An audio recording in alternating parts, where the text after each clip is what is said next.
Hi, my name is Ben with Concerned Canines, and I'm a certified professional dog trainer in Pensacola, Florida.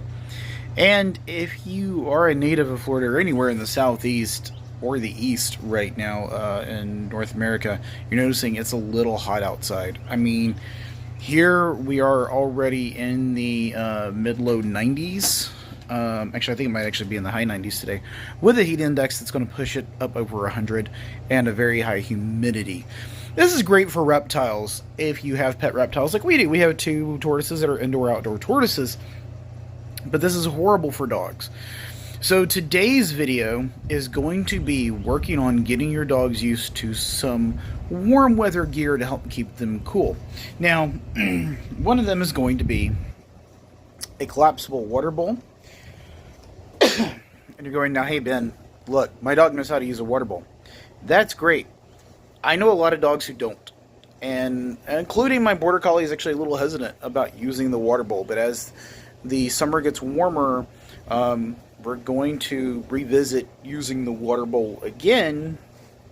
And this is going out actually to a couple of clients as well who they're having issues with their dogs using water bowls. The other thing we are going to be using are going to be dog cooling pads. These are heat activated. The dog lays on them and then it starts to cool down. It gets a chemical reaction as the dog's body heat makes contact with the surface. It actually begins to cool down. It's good for about half an hour.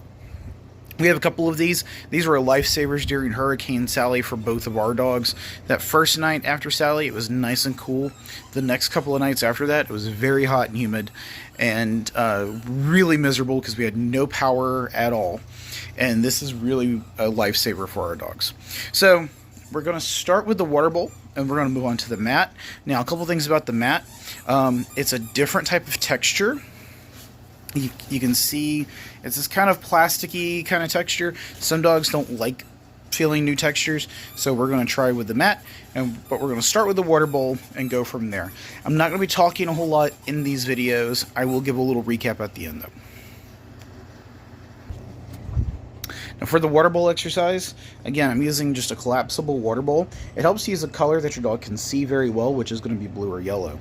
I also use these really big, I forget who makes them, they're the good brand, Stanley. These really big Stanley water bottles. I got two of these. Again, they're blue, not because my dog can see them very well, but blue is just one of my preferred colors. I already poured a little water into this bowl. I'm using a clicker, and then I'm going to use some salmon treats. Alright, so we're here with Barley. He's my border collie. I'm going to present the water bowl. There you go. Now, we did practice this a little bit, just because I didn't want to spend just too much time getting him used to the bowl and everything.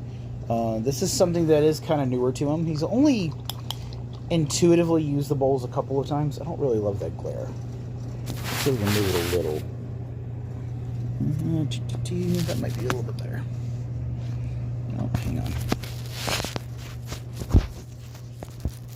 There we go. And this is all I'm doing. That's it. Alright, you can have the rest of that water though. I didn't wind him up or anything. I wanted to do this while he's nice and relaxed. He has shown a bit of hesitancy when it comes to novel things, novel items like this. And so, you know, it never hurts. I deal almost exclusively with aggression and anxiety cases, and because of that, sometimes presenting even something as, to us, as intuitive as a water bowl may not always make sense to a dog who's a little scared of new things, right? You need more water? Now, this is called operant conditioning. I'm just offering the water bowl to him. I'm not giving him a cue or anything like that. I'm just letting him do his thing. If he's thirsty, he's thirsty. If not, he's not, right? Do not knock it over. Don't really put this on a cue. You can say something like water or something along those lines. I have not conditioned any words for this. I am reinforcing it when it happens because, again, lately when I take him places and I present him this water bowl, he gets kind of weird about it, and he would prefer to drink from the water bottle as I'm pouring it, which is not the most effective way to make sure he gets hydrated. Okay, so let's move on to the cooling mat. Okay, so again, what we're going to do here is you see this cooling mat and everything. I actually need to get another one of these at this size. Barley here specifically is the dog that likes it the most cold. Good boy. I'm trying to get the camera on him. Wasn't ready to reinforce this. I expected a little bit more of a fight. Now, with the cooling mat though, I am specifically going to give him a Barley Stay. I'm going to break my eye contact. The camera's going to stay where it's at. This dog, I love this dog. This dog here knows when to quit. You can already see we're in the middle of his afternoon nap, and he is not participating in training because he doesn't really want to. This dog, though, he does not know when to stop. And because he's got so much drive and he really just wants to be with me as much as he can, I don't want to deny him everything because it's always hot outside.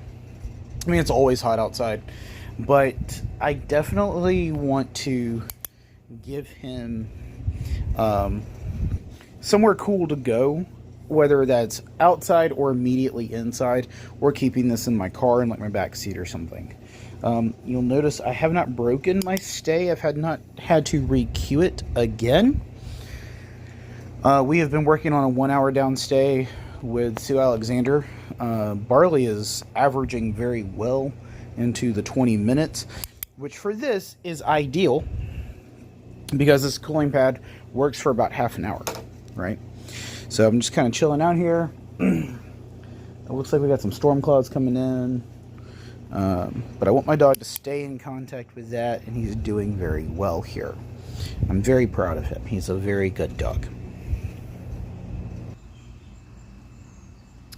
Okay, so to wrap this up, like I said, we live in Florida, and I just wanted to give you a little example of what we're dealing with here.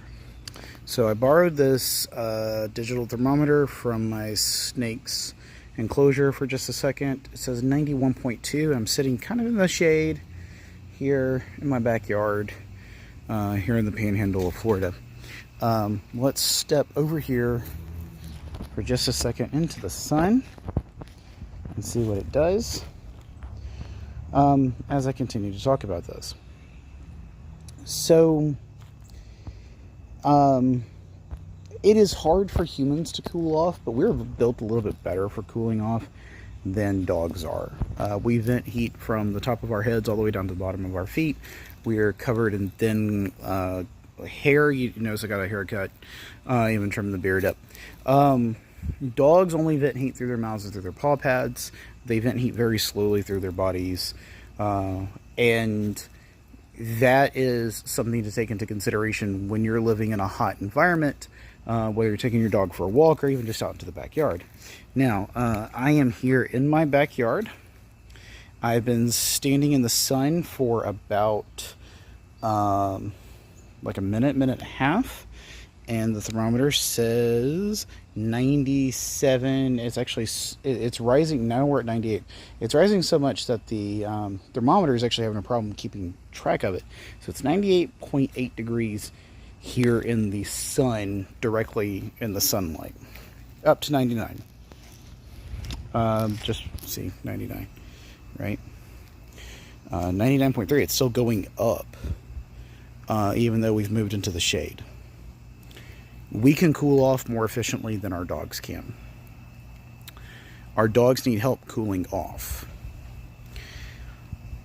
This is something I've seen it when I was working as a veterinary assistant in vet hospitals. There was a big event downtown Pensacola, and this was actually in, I want to say it was late August, early September. It was around Labor Day.